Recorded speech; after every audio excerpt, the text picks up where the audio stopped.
1979. Jimmy Carter is president. Iran is in revolution. The Pittsburgh Pirates defeat the Orioles in the World Series. And the Grammy for Album of the Year goes to Saturday Night Fever. Radical takeover, midnight votes, whispers, stares, and a smoke-filled room. Millions of dollars at stake. Sounds like a plot to the latest Tom Clancy novel, but in reality, it was simply the creation of NJ Transit. The dawning of a new era in public transportation took hold. The bygone era of siloed, independent, and multiple privately owned bus companies ended, and the dawning of a new unified and integrated statewide transit network began with the creation of NJ Transit on July 17, 1979. I came in 1963, so in a couple of weeks I start my 57th year. I start as a bus driver. I'm just grateful that I was able to be here for 57 years. Equipment has changed. Our influence in the surrounding areas has changed. But what has not changed is the enthusiasm of the employees, the dedication of the employees, and the constant improvements, if you will, of our lines, our buses, to make life better for the people who ride our services. 1983. Ronald Reagan is president. Sally Ride becomes the first American woman in space. Gandhi is Best Picture of the Year. And the Redskins beat the Dolphins in Super Bowl 17. State officials decided that NJ Transit would enter the rail business on January 1, 1983. This decision also meant that NJ Transit would operate rail service in New York State on the Pascack Valley and Port Jervis lines on behalf of Metro-North Railroad, a subsidiary of New York's Metropolitan Transportation Authority, continuing operations along routes that dated back to the early days of the Erie Railroad. It was a lot different. It was less tech. Like that. We worked like communications, underground cables, line trucks. Back then, there was no line truck. I was just climbing the poles. All the digging was by hand. Most of the digging was by hand. There's a big difference. But yeah, it's been good to me. Met a lot of friends, a lot of real good friends. 1983 also saw the stand-up of the NJ Transit Police Department. This small but dedicated team of sworn officers would grow significantly over the years into one of the finest and most respected departments in the country, with professionals in every aspect of law enforcement. 1993. Bill Clinton is president. South Africa adopts majority rule. The Chicago Bulls are NBA champions, and Eric Clapton's Tears in Heaven is Song of the Year. NJ Transit inaugurates Access Link service for the state's disabled community, and the Atlantic City Rail Line expands to serve Philadelphia's 30th Street Station. 1996. The Transit Arts program begins, funded by both federal and state set-asides for capital projects.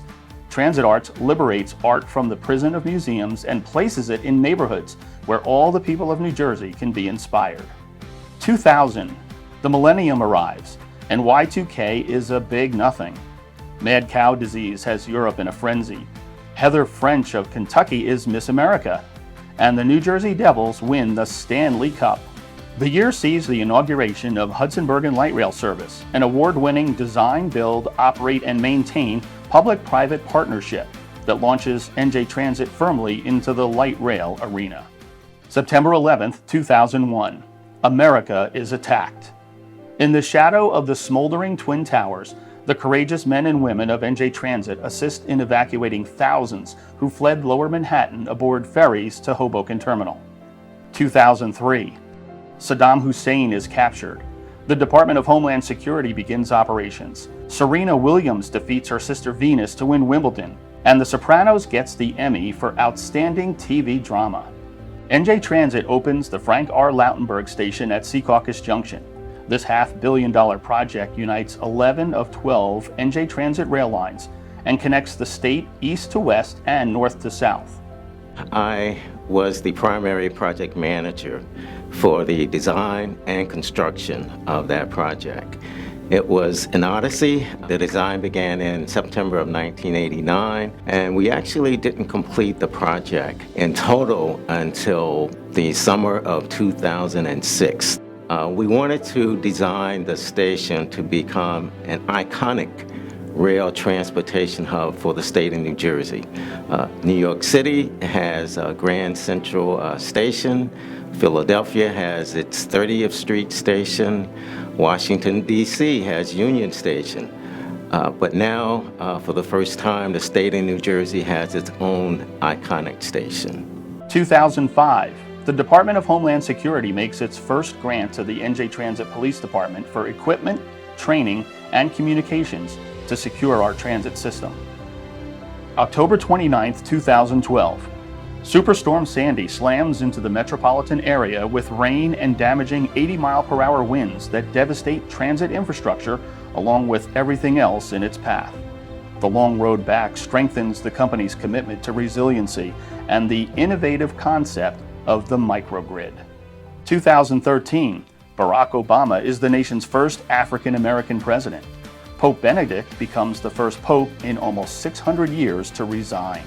The federal government shuts down for 18 days in October, and Psy's Gangnam Style introduces Korean pop to the world. NJ Transit launches MyTix, the first iteration of the app, which allows customers to purchase and display tickets on their smartphones. The features of the app would continue to grow to meet the needs of customers and the company's commitment to new technology. Through the years, Hollywood has come knocking at Transit's door to film major creative projects at our stations and other facilities. I have had the unique opportunity to be at the very beginning of New Jersey Transit and to see it evolve. I actually grew up with New Jersey Transit. As I mentioned, we started with 100 employees and now we're at over 11,000 employees, talented, dedicated employees in this agency. Prior to New Jersey Transit, the transit system was broken. We had about 30 bus companies, a handful of railroads, and there was no public transportation coordinator in the state. I remember the excitement and the enthusiasm of all the employees back then, and I would never give up that moment for anyone. It was just spectacular. 2018, Saudi Arabian women are given the right to drive, and Prince Harry marries American Meghan Markle. Bruno Mars sweeps the Grammys, and France wins the World Cup for a second year. NJ Transit got new leadership, new direction, and a renewed commitment on the part of the state government. The company defied expectations by reaching a major milestone in the installation of federally mandated positive train control ahead of schedule. Our new leadership's primary focus is improving the customer experience.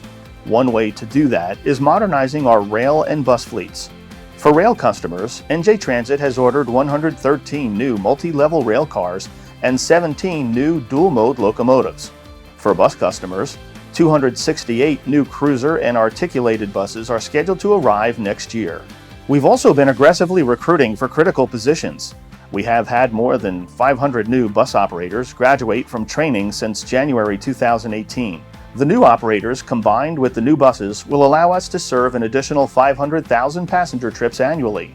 We've also hired more than 100 locomotive engineer trainees, with 4 classes expected to graduate in 2019. We've also improved customer communication by leveraging technology. We introduced customized push notifications of service alerts through our mobile app and recently launched a new website homepage.